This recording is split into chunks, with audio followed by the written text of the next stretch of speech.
Silent Bay Ninh Chữ, ốc đảo nghỉ dưỡng tách biệt với thế giới xô bồ, đưa du khách hòa mình vào thiên nhiên thơ mộng, đắm chìm trong một không gian tiện nghi khác biệt.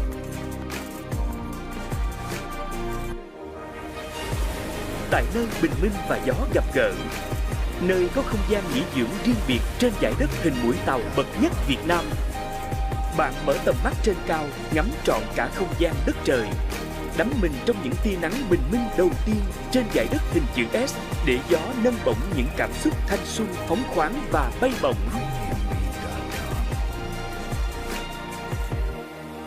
Hệ thống tiện ích lớn chưa từng có với các khu giải trí liên hoàn, thể thao, bể bơi, công viên nước, công viên thám hiểm, clubhouse được trang bị với công nghệ hiện đại nhất.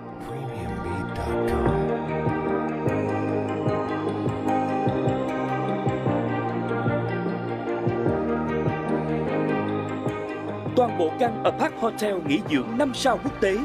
với tầm nhìn khoáng đạt panorama hướng ra biển trời trong kiến trúc tòa nhà cánh buồm độc đáo, hưởng trọn những gì tinh túy nhất, là nơi bạn mở mắt vào mỗi sáng đã thấy biển xanh ao tới tận bên giường ngủ.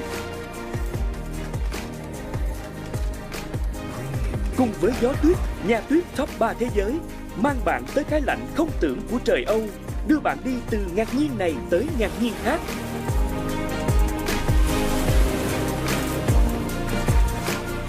Vùng đất trong mơ Silent Bay Ninh Chữ mang lại cho bạn đầy ắp trải nghiệm biển sôi động như lướt ván buồm, lướt ván diều, du lượn, du thuyền cùng hàng loạt các hoạt động khác. Phiêu du giữa biển trời, khoảnh khắc cơn gió nhấc vuốt bạn bay lên cùng ván diều chính là khi bạn hoàn toàn đắm mình vào thế giới trải nghiệm phóng khoáng.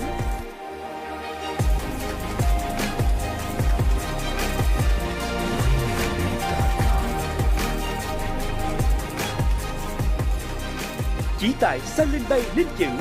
mọi giác quan được nâng bổng, trải nghiệm được đong đầy. Hãy để những cơn gió đưa bạn tới đây, thả lòng mình và trở về với những dấu yêu thanh xuân chưa bao giờ vơi cạn. Silent Bay Ninh Chữ, vũ điệu gió trên miền sa thảo.